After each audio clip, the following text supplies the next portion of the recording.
Bu, ini buah-buahannya ibu jual kok kelihatannya udah agak seger ya. Lihat aja deh, ada yang udah mulai busuk. Siapa juga yang mau beli kayak begini? Maaf Pak, memang ada beberapa yang kurang bagus, tapi masih banyak yang seger kok. Kalau Bapak mau, saya pilihkan yang terbaik untuk Bapak. Bu, buah kayak gini nih mah udah gak laku di pasar jualan begini mah. Mana bisa menarik pembeli? Jangan-jangan ini sisa dari pasar kemarin ya? Bapak jangan asal ngomong begitu dong. Saya memang jualan sederhana, tapi saya selalu usahakan kasih yang terbaik buat pembeli. Kalau ada yang kurang segar ya itu wajar. Alah, alasan aja. Kalau buahnya bagus, ya sini nggak bakal sepi pembeli. Orang pasti malas belanja di sini kalau lihat yang kayak gini, Bu. Pak, kalau Bapak nggak mau beli, ya nggak apa-apa. Tapi nggak usah menghina dagangan saya. Saya cari rezeki halal, Pak, buat keluarga saya. Lebih baik Bapak pergi saja. Ih, marah pula. Kalau mau dagang sukses itu perbaiki dulu kualitas jualnya, Bu. Jangan baper gitu. Pak, saya tahu saya pedagang kecil, tapi saya juga masih punya harga diri. Silakan Bapak pergi dari sini. Saya tidak mau melayani orang yang tidak menghargai usaha orang lain. Alah, dagangan kok galak. Pantesan gak ada pembelinya, Bu. Astagfirullah, kok ada ya orang seperti itu? Sudahlah, daripada emosi sendiri, lebih baik aku pulang. Ini juga sudah mau malam. Assalamualaikum. Pak, kok wajahnya kelihatan lesu begitu? Capek ya? Apa Bapak mau Ibu buatkan teh dulu? Teh nanti aja, Bapak mau bicara dulu sama Ibu. Ada apa, Pak? Kok serius sekali kelihatannya? Emangnya ada masalah di tempat kerja? Bu, hari ini Bapak resmi dihentikan dari kerja di pabrik. Pabriknya bangkrut, nggak sanggup bayar karyawan. Semua pekerja diberhentikan. Astagfirullah, Pak. Kok bisa sampai begini? Jadi sekarang Bapak nggak kerja lagi? Iya Bu, mereka kasih pesangon tapi nggak banyak-banyak. Udah coba Bapak tanya ke teman-teman, siapa tahu ada kerjaan lain. Tapi belum ada kabar. Aku juga bingung memulai dari mana, Bu. Kalau begitu, bagaimana kita ke depannya, Pak? Dagangan buah Ibu di pasar juga sepi pembeli. Hari ini saja tidak sampai setengah yang laku. Kalau begini terus, uang buat bayar kebutuhan sehari-hari saja tidak cukup. Maaf ya Bu, harusnya Bapak bisa mencari pekerjaan tambahan dari dulu. Tapi aku berjanji aku tidak akan diam. Aku akan mencari cara, entah itu kerja serabutan atau apapun yang halal. Pak, ini bukan salah Bapak. Kita sama-sama berjuang untuk keluarga. Allah pasti kasih jalan kalau kita tetap sabar dan ikhtiar. Mungkin ini ujian buat kita. Ya Bu, kita harus kuat. Bapak juga nggak mau lihat Ibu susah terus di pasar. Besok Bapak ikut ke pasar ya. Insya Allah, Pak. Kita pasti bisa melewati ini. Yang penting kita tetap saling mendukung. Rezeki nggak akan tertukar. Pagi harinya Bu Siti dan Pak Amir bersiap untuk berjualan di pasar. Namun ketika Bu Siti membuka kotak penyimpanan buah-buahan, saat di dapur wajahnya itu berubah dengan sangat panik. Pak, Bapak, coba lihat ini. Semua buah kita sudah busuk. Astagfirullah, kok bisa begini sih Bu? Padahal baru 2 hari loh kita belanja buah-buahan ini. Mungkin karena cuaca panas ya Bu? Iya Pak, kemungkinan begitu. Tapi sekarang bagaimana Pak? Kalau begini, kita tidak bisa jualan hari ini. Semua buah tidak layak dijual. Bu, uang pesangon juga udah hampir habis. Kemarin aku juga pakai sebagian buat bayar kontrakan. Kalau kita tidak menjual hari ini, kita tidak punya penghasilan sama sekali, Bu. Apa yang harus kita lakukan, Pak? Uang simpanan kita juga tinggal sedikit. Ibu tidak tahu lagi mau beli buah dari mana kalau begini. Kita harus cari jalan lain, Bu. Kalau nggak bisa jual buah-buahan, mungkin kita harus cari dagangan lain yang modalnya kecil. Atau aku bisa cari kerja serabutan dulu, Bu. Iya, Pak. Ibu tahu. Tapi kita mulai dari mana? Rasanya semua begitu berat.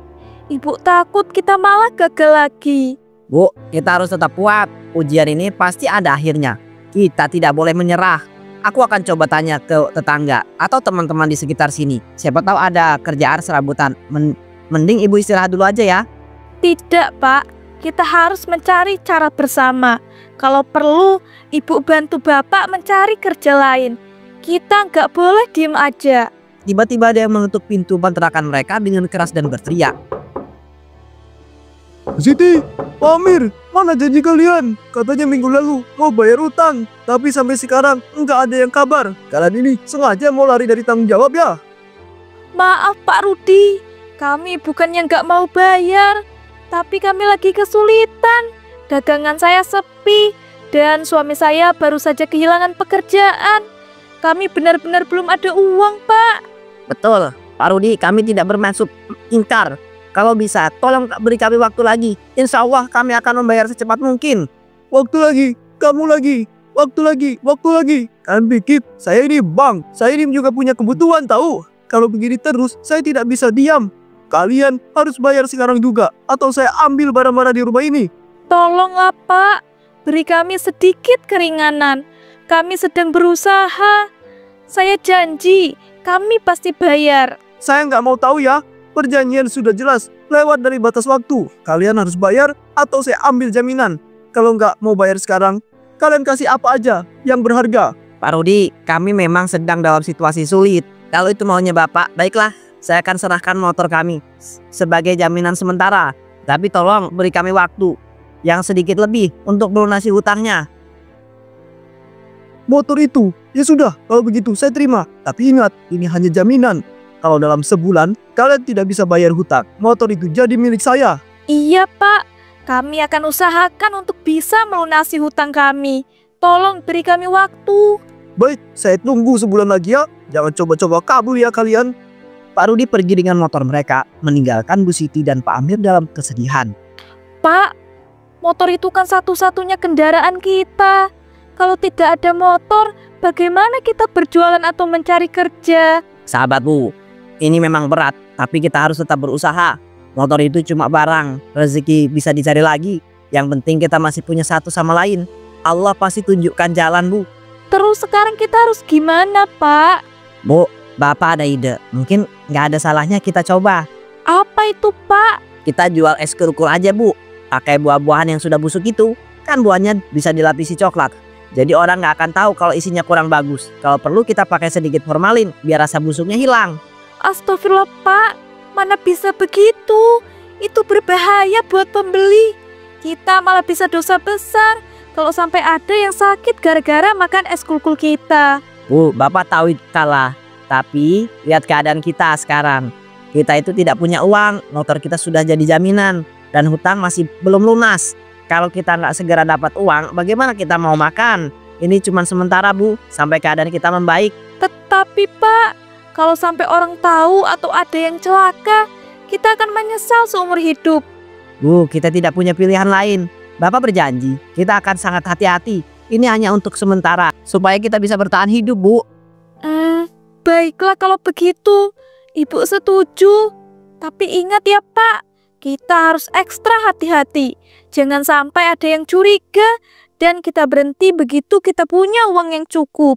Nah gitu dong Bu, tenang aja, Bapak janji. Ini cuma sementara aja, aku akan urus semuanya. Bahan dan alatnya, besok kita pasti bisa melewatinya.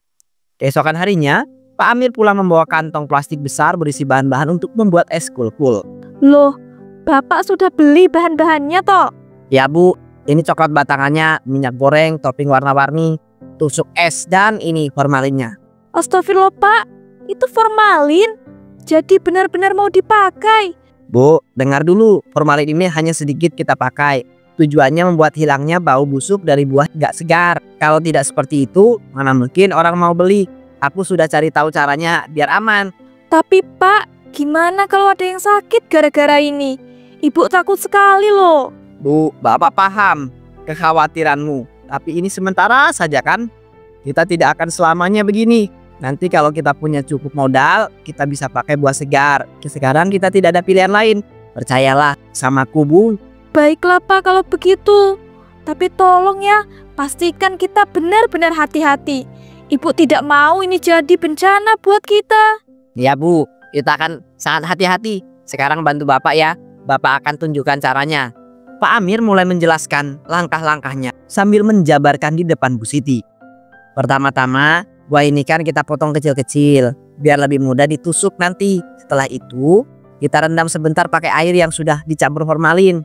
Tapi cuma sedikit ya Bu, sekedar buat hilangin baunya. Jadi, cukup direndam sebentar saja? Lalu diapakan lagi, Pak?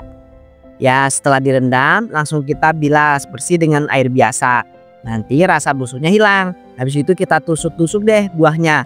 Lalu kita tinggal bekukan di kulkas biar lebih keras. Lalu coklatnya gimana, Pak? Nah, setelah buahnya beku, kita cairkan coklat ini di atas kompor. Tambahkan minyak sedikit biar lebih lengket. Nanti buat yang sudah beku tinggal kita celupkan di coklat. Terus kasih topping, mudah kan? Iya, Pak, mudah. Tapi entah kenapa hati ibu ndak tenang. Semoga nggak terjadi apa-apa ya, Pak. Tidak akan terjadi apa-apa, Bu. Fokus aja sama tujuan. Biar kita bisa membayar hutang dan mengambil motor kita kembali. Kita pasti bisa melewati ini semua. Nah, nanti supaya jualan kita cepat laku, harganya kita turunin aja, Bu. Lagian kan kita pakai buah yang sudah busuk, jadi gak akan rugi. Baiklah, Pak. Ibu nurut apa kata Bapak. Nah, gitu dong. Yaudah yuk, kita selesaikan pembuatan semua es kulkulnya. Nanti biar kita langsung jual di pasar. Nah, udah selesai semua, Pak. Es kulkulnya juga udah Ibu masukin ke box. Kita langsung jual aja ya, Pak. Dibeli, dibeli, dibeli. Es kulkul murah. Bu, ini es kulkulnya harganya cuma segini. Kok murah banget? Enak ndak? Tentu aja enak loh, Bu. Meski murah, rasanya dijamin enak. Silakan dicoba dulu.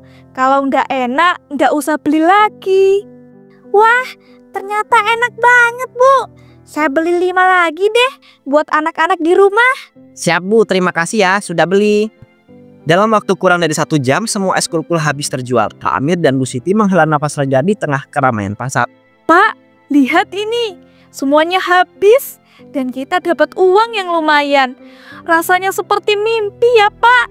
Akhirnya kita bisa bernafas lega. Ya, Bu, alhamdulillah. Tapi ingat, ini belum selesai. Kita masih punya hutang yang harus dilunasi. Dan motor kita masih jadi jaminan loh, Bu. Iya, Pak. Tapi sekarang Ibu yakin kita bisa melunasinya. Kita lanjut jual es kulkul ini aja, Pak.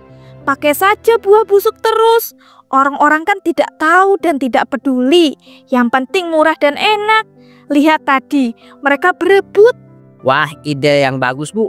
Kita bisa cepat kaya nih. Nggak apa-apa sedikit curang. Hahaha. Beberapa minggu kemudian, penjualan es kulkul Bu Siti dan Pak Amir pun menjadi sangat sukses dan membuat mereka jadi banyak uang dan bisa melunasi hutang. Namun, Duh, masa ya anakku muntah-muntah sejak tadi malam. Perutnya katanya sakit banget. Padahal kemarin dia terakhir makan es kulkul punya Bu Siti dan Pak Amir yang jual itu loh. Sama, Bu, anak saya juga begitu. Dia sampai pingsan tadi pagi. Saya juga sudah kasih obat tapi kondisinya belum membaik. Saya curiga ada yang tidak beres dengan es kulkulmu itu. Bukan cuma anak-anak, saya juga kena, Bu. Sejak pagi perut saya melilit, gak tahan lagi. Saya rasa kita harus mencari tahu apa yang sebenarnya mereka pakai untuk bikin es itu. Wah, boleh banget tuh, Pak. Jadi kita bisa tahu apa yang sebenarnya. Tapi Bapak hati-hati ya, jangan sampai ketahuan. Kalau begitu nanti saya akan selidiki bagaimana Pak Amir dan Bu Siti membuat es kulkulnya. setelah Pak Ujang pun diam-diam menyelinap ke dapur kontrakan Bu Siti dan suaminya. Astagfirullah, kok ini buahnya busuk semua? Pasti mereka pakai buah busuk ini buat es kulkulnya. Mana ada formalin juga, pantesan aja bikin perut sakit. Gak bisa dibiarin nih, aku videoin aja deh biar jadi barang bukti. Pak Ujang pun lalu menyerahkan video itu kepada kepala desa dan juga para warga. Melihat video itu membuat mereka murka dan berniat menggerebek kontrakan Siti dan juga suaminya. Para warga harap tenang ya, jangan tersulut emosi. Kita bicara baik-baik dengan Bu Siti dan juga suaminya agar tidak terjadi hal yang tidak kita inginkan. Bisa Pak, mereka udah keterlaluan. Masa jual es kulkul pakai buah busuk yang diformalin? Makanya mereka harus tanggung jawab. Anak saya jadi sakit-sakitan gara-gara makan es kulkul yang mereka jual.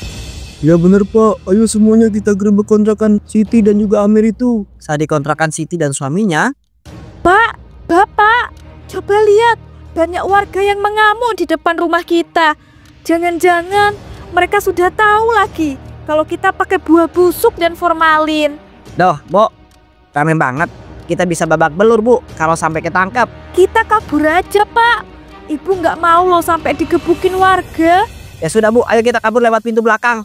Siti dan suaminya pun kabur lewat pintu belakang. Lalu mereka melihat sebuah truk kosong. Bu, lihat ada truk kosong dan masih ada kuncinya. Ayo kita naik aja, Bu. Cepat, Bu. Ayo, Pak. Yang penting jangan sampai kita tertangkap. Ya, Bu, siap. Mereka pun mengendarai truk itu ke hutan. Namun tiba-tiba, Bu, loh. Remnya nggak berfungsi, Bu. Bu. Hah? Yang bener, Pak. Jadi remnya blong gitu. Pak, awas itu ada jurang. Kenapa nggak bisa mengendalikan truknya, Bu? Bu. Truk yang dikendarai Siti dan suaminya pun jatuh ke jurang. Dan mereka berdua tewas dengan seketika.